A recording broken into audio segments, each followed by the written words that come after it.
Afternoon, good after. Well, I'm still in the morning time, so Well, I guess it is. It's very close to afternoon. That's probably what made me think of it. yes, girl. You know why? And you know why you're probably thinking that because you're probably one of the people that we're gonna talk about today that spreads their self too thin. I do not.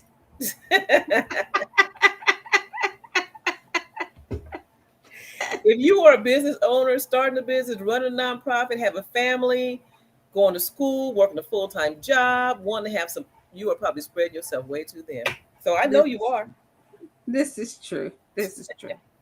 I think though, and I think this is what you're going to get into. I think I know what saves me.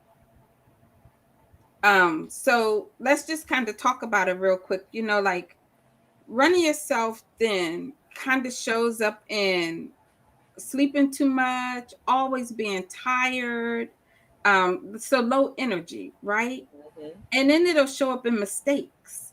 Like we try and edit a document, and especially when you're a business owner, there's tons to read and tons to create, and then you'll see your mistakes in your documentation. You'll see your mistakes in missed appointments.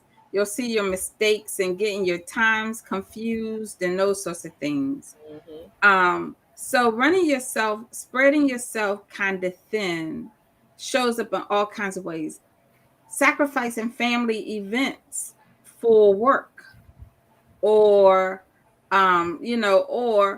overbooking yourself and thinking like you can run from, I live in the what do they call the DMV, the District Maryland Virginia area, and you could say like, oh, I'm going to go over to the Capitol, and then I'm going to go down to, like, just think like each place I'm going is at least 45 minutes away from the other. And I'm, like, I got six things and I'm going to hit all six of them today. Hmm. Yeah. Hmm.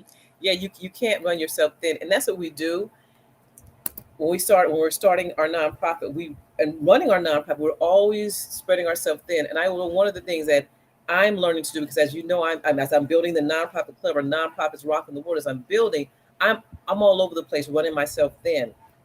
So there's two things that I have to make sure that I do. And the first one is to make sure that I start systemizing and getting things organized. And number two is not be a people pleaser. Yes. Okay? Because those are two of the biggest things that makes you spread yourself super thin. Yes. So the way that I like to systemize, and especially in these situations, is I calendar everything. So on my calendar, you'll see that I get up at 5:30 in the morning. And it says that on my calendar. Get up at 5:30 in the morning. And then I go to the gym for about an hour. And then, like it'll say eat breakfast at 10 a.m. And then it'll say, lunch at 1, dinner at 5. And then I have all my client work broken down in there, meet with Vannessa, or, work on client A project and client B project, and work on my own business. I even have time for that. And then the very last thing on my calendar, it says at 8 p.m., it says bedtime routine. So I even have a routine for, getting ready for bed. So that way I can make sure then that I'm in bed no later than 10 p.m. So, Okay. yeah. And that is a wonderful. I would love to be able to share a sample of what our calendars look like, right? And the different things that we do. I used to do a 5 a.m. club. Okay, I stopped. I did it for 100 days straight, but I can tell that I miss it, and that I need to incorporate it again. But it was very structured, and we need that structure, especially when we're building our organization or we're trying to help other people. And Well, then I'm so sorry. go Didn't ahead. mean to overtalk you. I No, was going to say we need that structure to maintain not spreading ourselves too thin, but also to maintain this good flow so that we know where we're going as we're, going about our day. Yeah. mm-hmm, mm-hmm. And it is, you do, and especially, I'm gonna take it back from when you first get your nonprofit. You're like, either you've done your paperwork or you've had somebody else do your paperwork for you, and you take it and you put it somewhere, and then you start running and doing things, and that right there, you automatically started spreading yourself thin, because it's like, did you systemize what this paperwork is that you got? Did you put your new your articles of incorporation, your 501c? Do you have it in one place on your computer and then put in a binder, right? Do you know what this information is? So when we start building that foundation in the beginning and really understanding what this documentation is, you're not spreading yourself too thin. Setting that time aside when you get your nonprofit status, 2 hours, and really understand it and put it where you need to put it. Because when something comes up and you got to start searching for it and you don't know what it is, you've already started to spread yourself thin. Yeah. One of the things that I like to do with my clients and for myself is to create also filing systems. To create So what? filing Oh, yes, systems. yes. Yeah. So like the number one thing that I hate the most, and I'm an administrative professional, and I hate filing. I hate it. But we still have a need for paper in this day and age. Like we just can't get away from it.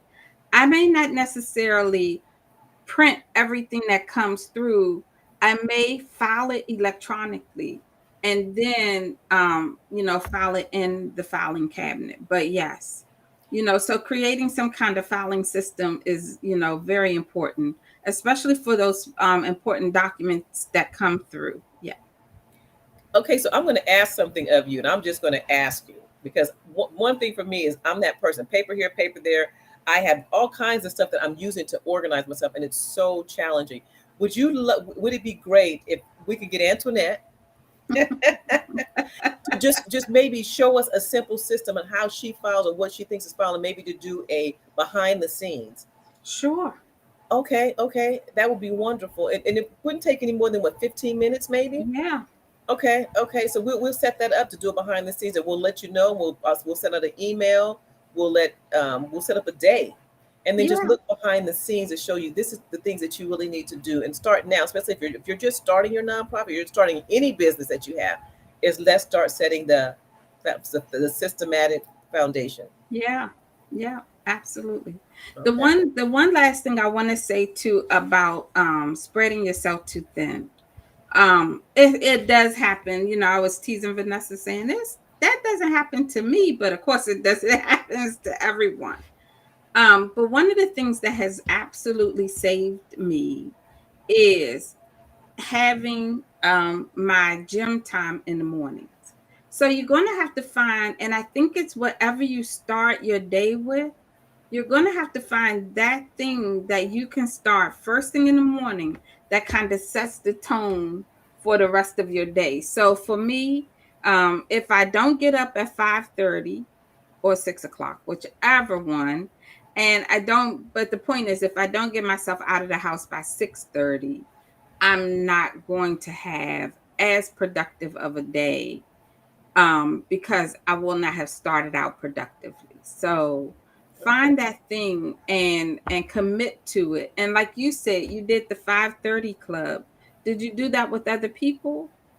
Well, the 5 a.m. club. No, I did it by myself, but I know it was worldwide. This program I was doing, so it was everybody was doing it at 5 a.m. But then my son and his family, I challenged them, and they did it, but we weren't. But it wasn't together. We would just clock in and say today is the day. So Yeah. yeah, yeah. Because maybe that's how some people need to start. And then you just take, like even if you just start with 15 minutes at 5 a.m. Mhm. to plan out your day Mhm. in case you don't do it the night before, but to just get your day started. So, Mhm. So yeah. that sounds like we have two trainings coming up. One is to really just sit down and schedule your day and what that may look like. And number two is how to organize your filing system. Yeah. Yeah, yeah, that would be good because yeah, I love it. I love it. I Yeah. love it. Okay, so that's what we'll do. So we'll set some times, and And I this have. is the beauty of the Nonprofit Founders Club. I mean, we deal with the things that are specific to building your nonprofit, Mm-hmm, and then also things that'll help you just generally. mm-hmm. Yes, So, yeah. yes, yes. Because when you spread yourself too thin, you get, of course, there's stress, overwhelming frustration, trauma, and then you want to quit and give up, right? And so that's one of the things we don't want to have you give up. And then sometimes you're forced to give up, you know? So those are things that we don't want to do, because if you start a nonprofit and you have that purpose and your passion, and you feel like there's someone that you know you need to serve, they probably need your services. And if you don't put it out there, how's that gonna affect them and affect the world? So we're Exactly. all here as a ripple effect. So we want to make sure that if you're starting your nonprofit, we want your ripple effect to come out there. So Yeah. yeah, that's good. Okay, so if you're watching this live, or if you are watching the replay of this, we're going to make sure that you can link with us and get some information on when we're going to have the classes and get the replay. All righty. So thank you, Antoinette. I put on the spot, and she's not going to be like online saying, "No, I'm not going to do it." I spread myself thin for you, Vannessa. See, he loves all of you. Thank you so much. It's a pleasure, and we will see you, everybody, next week.